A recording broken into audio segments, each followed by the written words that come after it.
جەژنی نەورۆز و بنەچە مێژوویەکەی لەگەڵمان بن بۆ قسەکردن لەسەر ئەم بابەتە لە کتەچیدا کۆمەڵێ بۆچوونی جیاواز لە ناو کۆمەڵگەی کوردیدا دێتە ئاراوە. بۆچوونەکان جیاوازن، بەڵام لە دەرەوەی قسە و قسەڵۆکدا ئەم جەژنە چییە و لەکوێوە هاتووە؟ وەڵام دانەوەی ئەم پرسیارە ڕاستە، بۆ کورد زۆر گرنگە، بەڵام بۆ بەشێکی گەورەی جیهانیش گرنگە، لەبەرەوەی ئەم جەژنە بە ملیۆنان خەڵک لە جیهاندا ئاهەنگی تێدا دەژێڕن، هەر لە رووسیاوە تاوەکو ئەفغانستان، تاجیکستان و قیرقستان و ئازربایجان و چەندین وڵاتی تر ئاهەنگ دەگێڕن. بە شێوەیەک لە هەندێکیاندا پشووی گشتیش ڕادەگەێنرێت. ئێمە ئەمڕۆ لەم بەرنامەیەدا هەوڵ دەدەین هەنگاو بە هەنگاو لە بنەچە و مێژووی ئەم جەژنە گرنگە تێبگەین.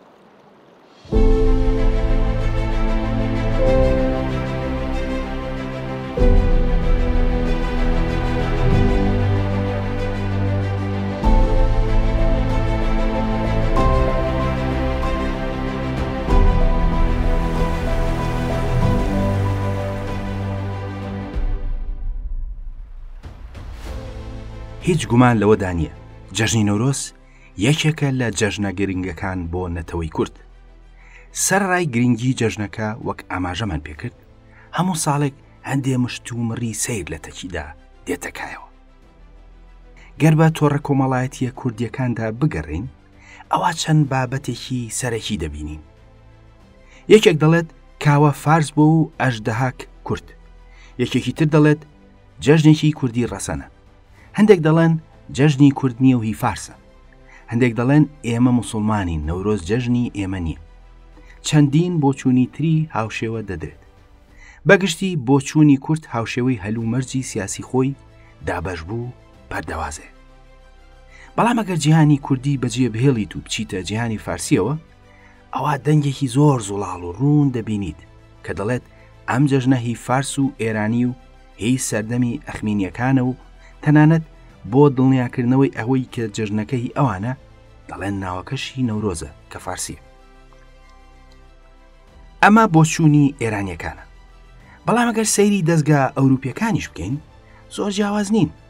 بۆ نمونە دەستگایەکی وەک BBC و ئینسایکلۆپیدیای بەریتانی کە ملیۆنان خەڵک لە جیهاندا شتەکانیان دەخوێننەوە پوختەی قسەکانیان سەبارەت نەورۆز بەم شێوەیە. نەورۆز زۆر کاریگەری کولتوری ئێرانی و زەردەشتی لەسەر و بە کورتی بنەچەی جەژنەکە پەیوەستە بە فارس و ئێرانیەوە. بەگشتی لە ناو دەستگا ئەکادیمیە جیهانیەکاندا بنەچە و مێژووی ئەم جەژنە هەرگیز خانەی ئێرانی و فارسی بەجێ نێشتووە. بەڵام ئەوەی کە ئاشنای مێژووی ئەم ناوچەیە بێ دەزانێت کە فارس و ئێرانی بە بەراورد مێژووی دەوڵەمەندی ئەم ناوچەیە دوێنێ. بۆ نمونە سۆمەریەکان 5,000 ساڵ لەمەوبەر نووسینیان داهێنا، هوریەکان نزیکی 4,000 ساڵ لەمەوبەر نۆتەی مۆسیقیان نووسیوە. لەبەرەوە گرنگە بزانین سەرچاوە دێرینەکان و شارستانیان دێرینەکان چیان لەسەر ئەم جەژنە گوتووە. بەڵام پێشەوەی ئەوە بکەین با بزانین کاتەکەی کاتی جەژنی نەورۆز بۆ کۆمەڵگەی دێرینی مرۆڤایەتی گرنگ بووە.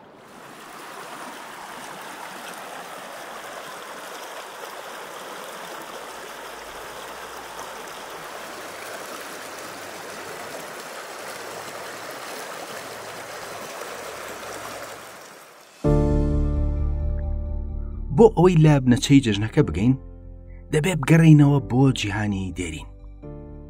ئەم جەژنە چەند لایەنێکی هەیە کە پەیوەستە بە مرۆڤی سەرەتاییەوە. ڕۆژی 21 مانگی سێ لەو ڕۆژەدا ڕۆژ و شەو یەکسان دەبن. مرۆڤی کشتتوکاڵی سەرخاکی کوردستان کە دێرینترینە لە جیهاندا ئاگاداری ئەوە گۆڕانکاریە بوو. بەڵام لەوەش گرنگتر ئەوە یەکەم ڕۆژی بەهارە. بەهار بۆ سەرەتای شارستانێتی مرۆڤایەتی زۆر گرنگ بووە. لە هەر شوێنێک بوو بیت بەهار کاتی زیادبوونی خۆراک بووە کە گەورەترین کێشەی مرۆڤی ڕابردوو پەیداکردنی خۆراک بووە. بۆ ناوچە ساردەکانیش جگە لە زیادبوونی خۆراک سەرەتای نەمانی سەرما بووە کە ئەوەش دڵخۆشیێکی گەورە بوو و مرۆڤ بە شێوەیەکی خۆڕسکانە دەرکی بەو گۆڕانکاریە ئەرێنیە کردووە لە ژیانیدا. کەواتە ئەم ڕۆژە لە سەرەتای شارستانیەتدا مرۆڤی دڵخۆش کردووە لەبەر هەموو ئەو هۆکارانەی کە ئاماژەمان پێکرد. ئەو ڕاستیە لە ناو شارستیانەتە دێرینەکاندا دەرکی پێدەکرێت. سۆمەریەکان لە 21 مانگی سێدا جەژنیان گێڕاوە، واتە جەژنی سەری ساڵ لە مانگی سێدا شتێکی نوێ نییە و بۆ سەردەمی سۆمەری دەگەڕێتەوە. کەواتە جەژنەکە زۆر دێرینە و بە بەڵگەوە لە سەردەمی سۆمەری، واتە 5000 ساڵ لەمەوبەر ئەم جەژنە کراوە. ئێمە پێش سۆمەریەکان واتە پێش 5000 ساڵەوەبەر نووسینمان نییە، لەبەرەوە وردەکاری ژیانی خەڵک نازانین لەو سەردەمەدا، بەڵام دەشێت ئەم جەژنە هەزاران ساڵ پێش سۆمەریەکانیش کرابێت. ئەم جەژنە بەهۆی ئەو ڕەهەندە جیاوازانەی کە هەیبوو و ئاماژەمان پێکرد لە سەرەتای شارستانەتەوە بووە بە بەشێکی گرنگی ژیانی مرۆڤایەتی و بابەتی جیاوازیشی تێکەڵ کراوە.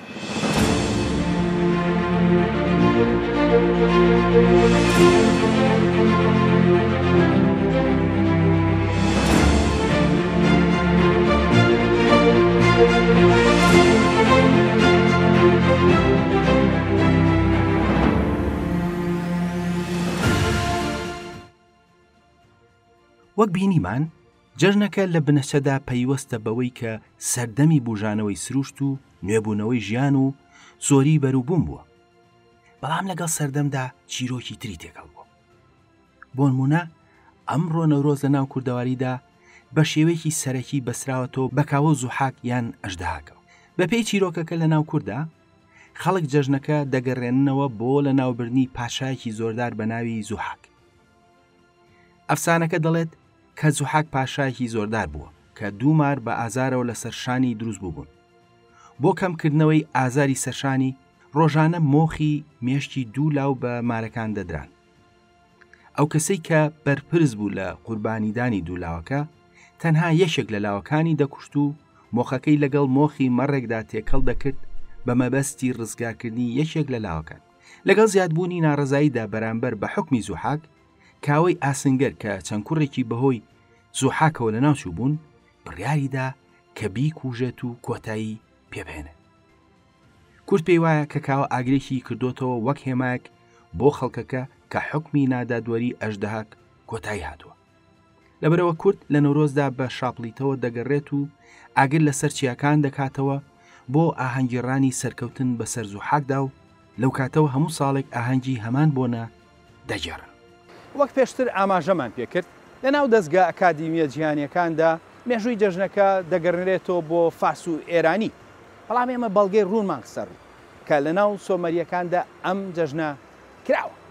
پرسیارەکە ئەوەیە باشە ئێمە چۆن دڵنیابین ئەو جەژنی نەورۆزەی کە ئەمڕۆ دەیگێڕین هەر تەواوکەری ئەو جەژنەیە کە سۆمەریەکان گێڕایە.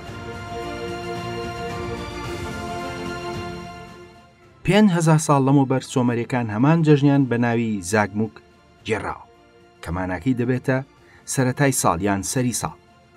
بەپێی ئەوەی کە جەژنەکە پەیوەست بووە بە سروشتەوە دەشێت هەزاران ساڵ پێش ئەوانیش بێت. پرسیارەکە ئەوەیە باشە چی نەورۆزی ئەمڕۆ دەبەستێتەوە بە جەژنی زاگموکی سەری ساڵی سۆمەری؟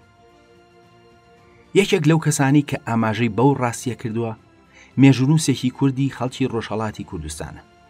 ئەو لە شارۆچکەی دینەوەری نزیکی کرماشان لە ساڵی 828 زاینیدا لەدایک بووە، واتە نزیکی 1200 ساڵ لەمەوبەر دینەوەری چیرۆکی نەورۆز دەبەستێتەوە بە سەرەتای شارستانێتی مرۆڤایەتی و سەردەمی نوح و دوای لافاوەکە. ئەو سەرەتا دەڵێت کە یەکەم پادشا کە نەوەی نوح بوو و پاشایەتی دامەزراندووە و جەمی کوڕی یۆنجەهانی کوڕی ئەربەشات بووە. ئەو جگەلەوەی کە پاشایەتی لەسەر گۆی زەوی دامەزراندووە هەر ئەویش نەورۆزی کردووە بە جەژن. دواتر ئەو دەڵێت لە سەردەمی ئەو پاشایەدا کە پاشایەتی و جەژنی نەورۆزی دانا مرۆڤ بە یەک زمان قسەی دەکرد، بەڵام دواتر زمانەکان لە یەکتر جودا بوونەوە و هەریەکە بە زمانی خۆی قسەی کرد. زانیاریەکانی ئەو بە شێوەی جیاواز لەلایەن مێژوونووسی ترەوە دووبارە کراوەتەوە. دینەوەری شوێنەکە بە بابل ناو دەبات، بەڵام مەبەستی لە بابلی خوارەوە نییە، بەڵکو ناوچەیەک بووە کە زۆر دوور نەبووە لە چیای جوودی. نوێترین توێژینەوەی جیهانی دەڵێت ئەو بابلەی کە دەقاکۆنەکان ئاماژەی پێدەکەن لەسەرەوە بۆ لە کوردستان لە سوچی سنووری دەستکردی نێوان عێراق، سووریا و تورکیادا. ئەو چیرۆکەی کە دینەوەری ئاماژەی پێدەکات لە لافاوکە و جودابوونەوەی زمانەکان لە تەوراتدا وەک خۆی ئاماژەی پێکراوە. بەڵام پێش تەوراتیش لە نزیکی 5,000 ساڵ لەمەوبەر لە دەقی سۆمەریدا ئاماژە بە لافاوکە و جیابوونەوەی زمانەکان و سەرەتایی شارستانیەت کراوە.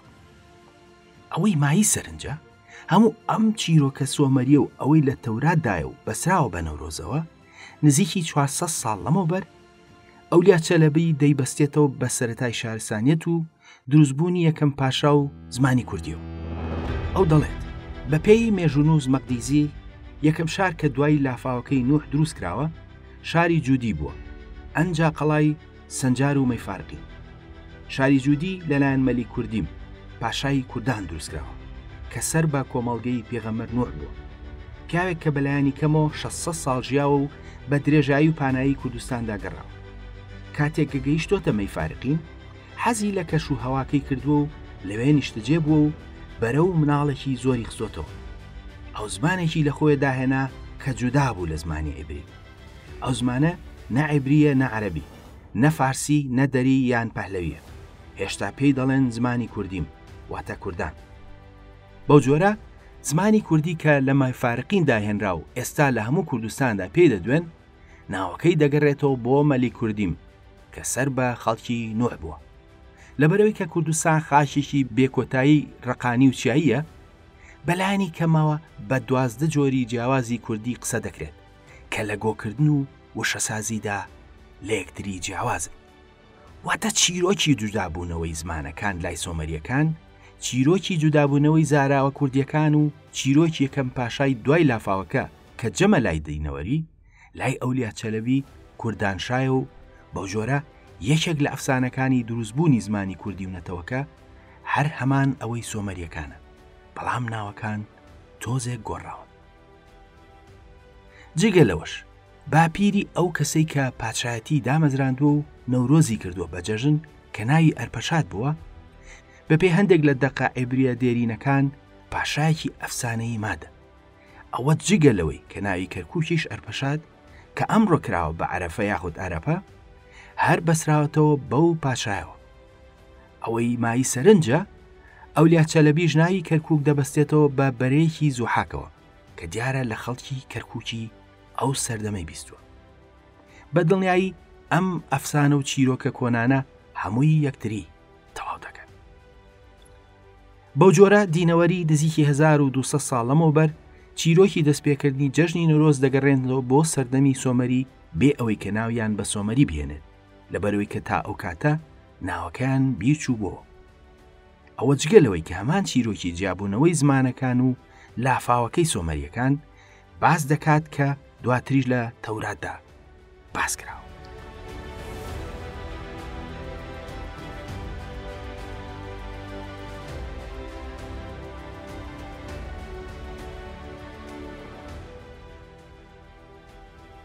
کەواتە شتێکی ڕوونە کە نزیکی 1200 ساڵ لەمەوبەر نەورۆز جەژنەکە گەڕێنراوەتەوە بۆ سەردەمی سۆمەری. بەڵام ئایا ئەم بەڵگەنامانەی کە ئێمە ئاماژەمان پێکرد بەسن بۆ ئەوەی کە نەورۆزی ئەمڕۆ بگەڕێنرێتەوە بۆ سەردەمی سۆمەری؟ گەر جەژنی نەورۆز و زاگموو یەک بن، دەبێت لەو نێوانەدا بەڵگەنامەی تر هەبێت کە ئەم پەیوەندیە دووپات بکەنەوە. دەنا هەوڵەکانمان لاواز دەبن و ناتوانن کە قەناعەتمان پێ بکەن.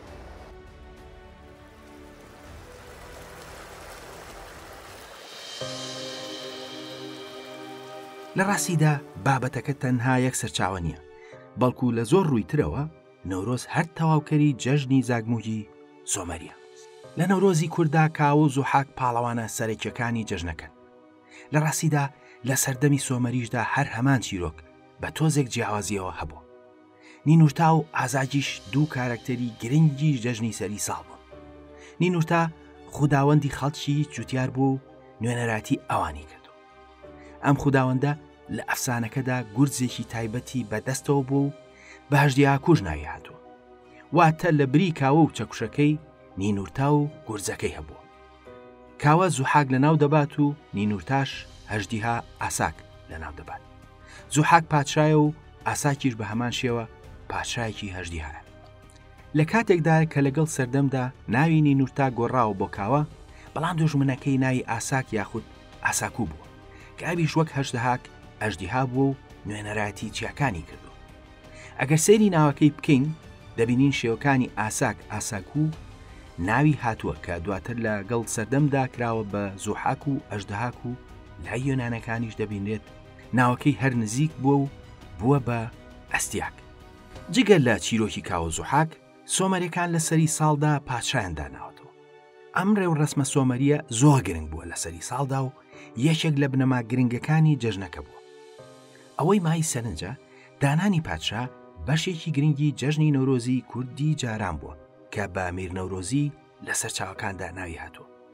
چەندین سەرچاوە لە ناوچەی جیاوازی کوردەواریدا ئاماژەی پێکردووە. بۆ نمونە زیاتر لە 100 ساڵ لەمەوبەر ڕێوڕەسمی میر نەورۆزی لە شاری سلێمانیدا وردەکارێکی تۆمار کراوە.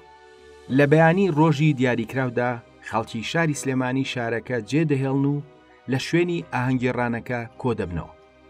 پاشا دەهێنرێتە سەر تەخت، دەسوپێوەندەکان و پاسەوانەکان دەستنیشان دەکرێت.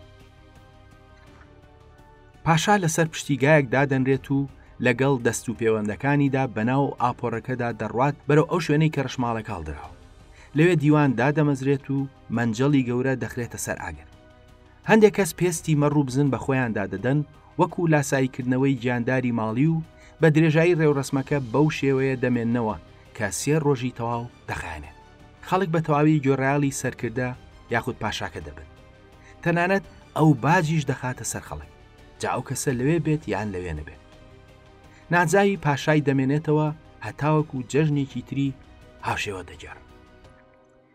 هەرچەندە ئەو ڕێوڕەسمە وەک ئەو تۆمارە لە سلێمانی ئاماژەی پێکراوە، بەڵام لە شارەکانی مهاباد، سەردەشت، بۆکان و چەند گوندێکی تر و شوێنە کوردیەکانی خوراسان وەک قوچان، بۆزنورد، دەرەگاز و شیروان دەرکەوتووە. دیارە لە ڕابردوودا ئەم ڕێوڕەسمە لە هەموو کوردستان کراوە، بەڵام وردە وردە بزر بووە و لە ناوچووە، بەڵام لە خوراساندا لە ناو کوردەکاندا هەرما بوو. یەکێک لە بنەما سەرەکیەکانی نەورۆزی کوردەواری ئاگرەکەی بووە. بۆ کورد نەورۆز بێ ئاگر نەورۆز نییە. لە ڕاستیدا ئاگر بەشێکی گرنگی جەژنی سەری ساڵی سۆمەری بووە و پاشا بە دەستی خۆی ئاگری سەری ساڵی کردوتەوە. ئاگرەکە سمبوڵی پاکردنەوە و دوورخستنەوەی ڕۆحە خراپەکان بوو. ئەمڕۆژ لە زۆر شوێنی کوردستان کە بازی بەسەردا دەدەن وەک پاژماوەی ئەو بیر و باوەڕە دێرینێ کە بە تێپەڕبوون بە ئاگرەکەدا خۆیان پاک دەکەنەوە. هەروەها لە ناو سۆمەریەکانشدا لە ڕۆژی 20 لەسەر 21ەوە ئاهەنگ دەستی پێکردووە و بۆ ماوەی 12 ڕۆژ هاوشێوەی نەورۆزی کوردی بەردەوام بووە. کەواتە ڕۆژی جەژنەکە و 12 ڕۆژ ئاهەنگێڕان و ئاگرەکە و کاوە و زوحاک نزیکی 5000 ساڵەمە بەر بە شێوە دێرینەکەی تۆماری هەیە و ئەمە جەژنێکی گرنگی سەردەمی سۆمەریە. واتە هەموو ئەو ڕێوڕەسمەی لە ناواندا هەیە لە نەورۆزدا دەگەڕێتەوە بۆ سەردەمی سۆمەری و دەشێت هەزاران ساڵ پێش ئەوانیش بوو بێت. ئێستاکە کاتی ئەوە هاتووە بزانی ناوی جەژنەکە ناوێکی کوردیە یان فارسی. کورد ئەمڕۆ دوو ناو بۆ ئاماژەکردن بە نەورۆز بەکاردێنێت. یەکەمیان نەورۆزە و دووهەمیان سەرساڵ یاخود سەری ساڵ. بەڵام ئەگەر ناوی ئەم جەژنە کوردی بووایە دەبوو نەوڕۆژیان و ڕۆژ بووە نەک نەورۆز. لە ڕاستیدا لە ساڵی 1962دا توێژەری فەرەنسی تۆماس بووە کە پەرتووکێکی لەسەر کورد دەرکردووە، ئەو ناوەکەی بە نوڕۆژ لە ناو کووردا تۆمار کردووە. واتە جاران نوڕۆژی کوردی باو بوو نەورۆز وەک گۆکردنی ناو خەڵک ناوێکی نوێیە لە ناو کووردا. بەڵام سەرچاوی زۆر دێرینتریشمان هەیە کە نیشانی دەدات ناوی نوڕۆژ دەشێت تەمەری هەزاران ساڵ بێت. لە پەرتووکی سەفینەی تەورێس کە نزیکی 700 ساڵ لەمەوبەر لە نێوان ساڵی 1321 و 1323دا لەلایەن ئەبوو مەجید تەورێزیەوە نووسراوە، ناوی جەژنەکە بە شێوە کوردیەکەی نوڕۆژ تۆمارکراوە. تەورێز جاران شارێکی کوردی بوو و لە سەرچاوەکاندا بە کوردستان و کوردیان نایادوە. جگە لە ناوەکەشی لە پەرتووکێکی تردا ئاماژە بە ڕێساکانی نەورۆزنامەی کوردی کراوە کە زیاتر لە 700 ساڵ لەمەوبەر لەلایەن عەلادین شای بوخاریەوە نووسراوە.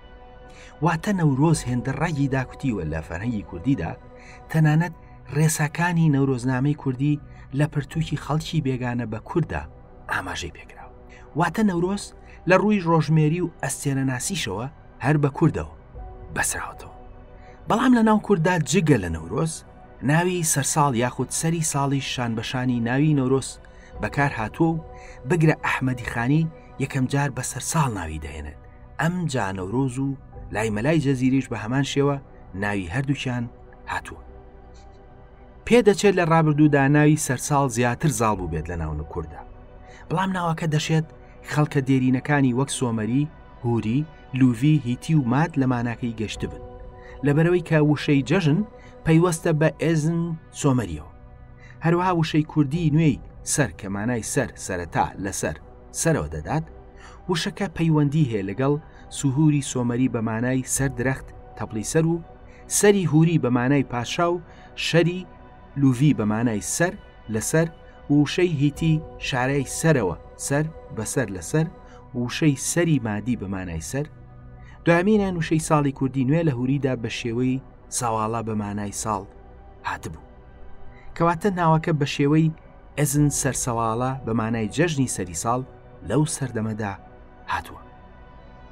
بەو جۆرە ناوی جەژنەکە زۆر دێرینە و کوردیبوونی ناوەکە و دێرینی ئەوە دووپات دەکاتەوە کە جەژنەکە هەموو لایەنەکانی تەنانە زمانەوانیشی پەیوەستە بە کوردەوە. ئەگەر جەژنەکە لە ناوماندا هێندە دێرین بێت و جەژنی کورد بێت دەبێت شوێنەواری تری هەبێت. لە ڕاستیدا یەکێک لە ئەفسانە هەرە دێرینەکان و باوەکانی ناو کورد سەبارە دروستبوونی نەتەوەی کورد بەسراوەتەوە بە نەورۆز و کاوە و زوحاکەوە.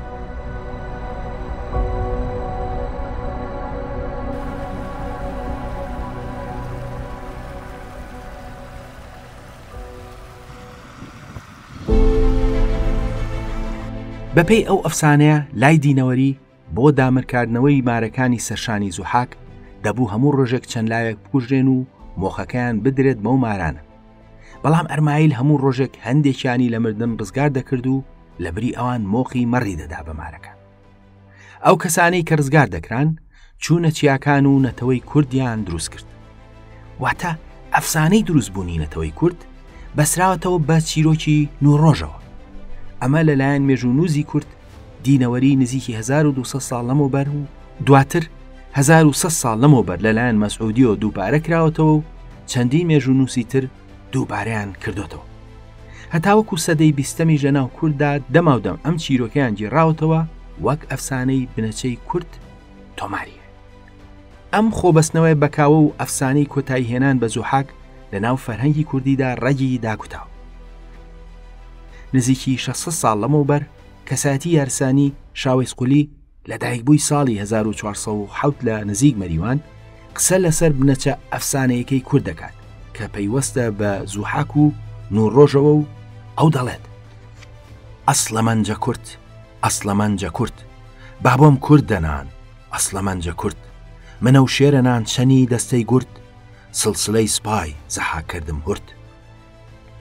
واتە من بنەچەم کووردە و باپیرانم کووردە و لە ڕەکەزی کوردم، منە و شێرم کە لەگەڵ کۆمەڵێکدا سوپای ئەژدەهاکمان ورد و خاش کرد. هەموو بەڵگەکان ئەوە دەسەلمێنن کە هیچ نەتەوەیەک هێندەی کورد بوونی خۆی ئاوەتەی نەورۆز نەبووە. دەبینێت چیرۆکەکانی 5000 ساڵ لەمەوبەر دواتر بوون بە کاوە و زوحاک و دانانی پاشای سۆمەری بووە بە دابوونەریتی میرنەورۆزی. ئەوە جگەلەوەی کە تەنانەت ئەفسانەی دروستبوونی نەتەوەی کورد و سەرهەڵدانی زمانەکەی گرێدراوی ڕووداوەکانی پەیوەستن بە نەورۆزەوە. بەڵام ئامانجی ئەم بەرنمەیە قوڵبوونەوەیە لە نەورۆز و تێگەیشتن لە زۆر لایەنیەتی و هەروەها یەکلاکردنەوەی قسە و قسەڵۆشی ناو خەڵکە. هەندێک زۆر بەڕاشکاوانە لە ناوماندا دەڵێن ئەم جەژنە جەژنی ئێمە نییە و حرامە و موسڵمانی کورد نابێ ئەم جەژنە بکات. جا با بزانین ئەم جەژنە لە ئیسلامدا حرام کراوە. نوو ڕۆژ لە سەردەمی ئەمەوی و عەباسیشدا بەردەوام بووە و جەژنەکە گێڕاوە و ئەو جەژن گێڕانش لە شوێن بۆ شوێن جیاواز بووە. هەرچەندە کەسایەتی ئاینەکان بۆ چوونی جیاوازیان لەسەر نوو ڕۆژ هەبووە، بەڵام هەندێک سەرچاوە پێمان دەڵێت ئیسلام نەک نوو ڕۆژی قەدەغە نەکردو، بەڵکو لە هەندێک شوێن بڵاویشی کردوتەوە لە سایی میرە موسڵمانەکاندا شان بەشانی جەژنە ئیسلامیەکان نور ڕۆژ کراوە. بۆ نمونە مۆسیقاناسی جیهانی کورد زریاب کە لە ساڵی 1970دا لەدایک بوو و لە ساڵی 1950دا کۆچی دوایی کردووە، کوردستان و عێراق بەجێ دەهێڵێت و ڕوو دەکاتە ئەندەلوس. لەوێ کاتێک کە موچەی ساڵانەی لەلایەن میری ئەمەوی عەبدوڕەحمانی دووهەمەوە بۆ دەبڕنەوە، جگە لە موچەی گشتی جەژنانەی لە جەژنەکانی ئیسلام و لە نوڕۆژ و میرەگانیشدا لە ئەندەلوس پێدراوە. ئەو بۆ دوو جەژنەکەی ئیسلام ساڵانە هەریەکان 1000 دیناری وەرگرتووە و بۆ نوڕۆژ و جەژنی مهریش لەوەیەکی 500 وەرگرتووە. واتە هیچ گومانێک لەوەدا نییە کە ئەمەویەکان و ئیسلام لەگەڵ خۆیاندا نوڕۆژیان بردۆدە ئەندەلوسی ئیسپانیا و شانبەشانی جەژنە ئیسلامیەکان لەوێ کردویانە و نوڕۆژانەشیان بەخشیوە. دەنا 1200 ساڵ لەمەوبەر ئەندەلوس چۆن ئاگاداری نوڕۆژ بێت و جەژنانەی تێدا بدات. لە ڕاستیدا لە سەردەمی عوسمانیشدا گەورەترین ئاهەنگیان لە نوڕۆژدا گێڕاوە. تەنانەت شیرینی تایبەت بە نوڕۆژیش بەخشراوەتەوە لە ناو دەوڵەتەکەدا. لە ناو عوسمانەکاندا لە نوڕۆژدا خەڵکی تازە هێنراوەتە سەرکار و هەندێکیش لە سەرکار لابراوە. زۆربەی دانانی پلانی جەنگ و بڕیاری پەیوەست بەوەوە لە نوڕۆژدا درەوە. تەنانەت لە سەردەمی عوسمانیدا مفتی یاخود شێخی ئیسلامی دەوڵەت شعری تایبەتی بۆ سوڵتان دەنووسی لە پەیوەست بە نوڕۆژدا و بە نەورۆزیە ناودەهێنرا. سەدان بابەتی تر لە نەورۆژدا لە ناو عوسمانیەکاندا دەکرا. جەژنەکە هێندە گرنگ بووە لای عوسمانیەکان کە شێخی ئیسلامی دەوڵەتی عوسمانی ئەبوو سوعود ئەفەندی کە لە سەردەمی سلێمانی 1 و 2دا ڕۆڵی گەورەی لە دەوڵەتەکەدا هەبووە، فتوایەکی ڕوون دەدات و دەڵێت نەورۆز سوڵتانیە، نەورۆز مەجووسی نییە، بە شێوەیەک کە گوڵبەهاری دایکی سوڵتان بایەزیدی دووهەم پەیامی نەورۆز پیرۆزکردنی بۆ کوڕەکەی خەلیفەی عوسمانی ناردووە. نەک ئەوە، بەڵکو چەندین بەڵگەنامەی خەلافەتی عوسمانی کە لە دیوانی خەلیفۆ دەرکراون، جەژنی نەورۆز بە موبارەک واتە خەلیفەی عوسمانی بە پیرۆز ناوی دەێنێت. زۆربەی بریارە گرنگە سیاسیەکانی دەوڵەتی عوسمانی لە نوڕۆژدا بووە، نەک لە جەژنە ئیسلامیەکاندا. هەروەک لە بەڵگەنامە عوسمانیەکاندا پیرۆزی جەژنەکە ئاماژەی پێکراوە. وەک دەبینرێت جەژنەکە لە هەموو قۆناغەکانی ئیسلامدا بەردەوام بوو و تەنانەت لە بەڵگەنامەی دیوەخانی خەلیفەی عوسمانیدا بە نەورۆزی موبارەک واتە نەورۆزی پیرۆز ناوی هاتووە و ئیسلام جەژنەکەشی بە جیهاندا بڵاو کردوتەوە. گرنگی ئەم جەژنە لە ناو زانا موسڵمانە کوردەکان و شاعیرە دێرینەکانیشماندا دەکەوێتە ڕوو. ئەم جەژنە لە ناو حوجەی کوردی و زانا موسڵمانەکانی کورددا بە جەژنێکی گرنگ سێکراوە و هیچ کێشێکی تێدا نەمینراوە بەرامبەر ئاین. مفتی و زانای گەورەی کورد مەلا عەبدولکەریمی مودەڕیس لە چاوپێککەوتنێکدا لەگەڵ ڕۆژنامەیەکی عێراقی سەردەمی سەدام ئەو بابەتێک لا دەکاتەوە و ئەو بەڕوونی دەڵێت کە نەورۆز جەژنی هاتنی بەهارە دوای زستانی سارد و هیچ کێشێکی لەگەڵ ئایندا نییە و هەروە ئاماژە بەوە دەکات کە لە سەردەمی ئیسلامدا ئەم جەژنە ئاسایی کراوە. مەلای گەورەی کۆیا لە ساڵی 1938دا ڕوونتر لەسەرەوە قسە دەکات و ئەو لاوتارێکدا دەڵێت ئەمڕۆ ڕۆژێکە پڕ نور، دنیا ماڵماڵە لە سرور، ژاڵە دەدرەوشێتەوە، لالە دەگەشێتەوە، دار و درەخت دەپشکون، بەر و سەمەر دەردەکەون، فەلەک وەک خێوەتی زبر جەدی هەڵداوە، زەمین کەوای ئەتڵەسی سەبزی گوڵگوڵی لەبەرکرا، ئافتابی عالەم درەخشانە، خورشیدی خاوەری بە ئەشیعەی زەهەبی زەڕ ئەفشانە، نێزیکە بڵێم ئەرز و سەما کەوتیتە ڕەقس و سەما، ئەمە چ باس و خواسە، چ ئەسەرە، چ خەبەرە. بەڵێ ئەمڕۆ ڕۆژی مرادە، نەورۆزی گەلە، حەقە، ڕۆژی زۆر مبارەکە، ئەوەڵی بەهارە، یەکی ئەتیدالی لەیل و نەهارە، جەژن جەژنی ئومەتە، جەژنی مەحەبەت و ئولفەتە. وەک بینیمان مەلای گەورەی کۆیا جەژنەکە بە ڕۆژێکی مبارەک ناودەهێنێت کە پێش ئەو عوسمانیەکان ئەویان کردووە. ئەحمەدی خانیش جگە لەوەی زانایکی گەورە و شاعیر بووە، زانای ئاینیش بووە. چەند سەد ساڵێک پێش مەلای گەورە نەورۆز بە نەریتێکی مبارەک دادەنێت و بە قسەی ئەو عادەتی مبارەکە و دەڵێت دەورە فەلەکی ژبەختێ فەیروس دیسانکو نوما ژنوڤە نەوروس منەبنی لوێ عادەتێ مبارەک شیهیری و سوپاهیان بجارێک. هەروها مەولەوی مەزنیش دەفەرمێت نیشانەی نەورۆس وادەی وەهارن یا نەشئی ئامای نامەی نیگارن. ئەم شعرانە تەنها چەند نمونەیەک بوون. دەنا حەریق، حەمدی، وەفایی، مەلای جەزیری و حاجی قادری کۆی و چەندین شاعری تر بەهۆی گرنگی جەژنەکە شعریان بۆ ئەم جەژنە هۆنیوەتەوە. بەڵام شاعیرێک لە ناوماندا شعرەکەی سنوورە دەستکردەکانی کوردستانی بڕیوە و ئەمڕۆ ئەو شعرە بووە بە سرودی جەژنی نەورۆزی کورد. نوڕۆژ پێش سۆمەریەکانیش لە چیاکانی کوردستاندا جەژنی نوێبوونەوەی سروشت و سەردەمی خۆشی و شادی و نەمانی سەرما و سەردەمی سروش بووە. بەڵام دواتر لەگەڵ دروستبوونی شارستانیەتدا ئەم جەژنە گرنگەی مرۆڤایەتی چەندین چیرۆک و ئەجەندای فەرهەنگی و سیاسی تێکەڵ کراوە.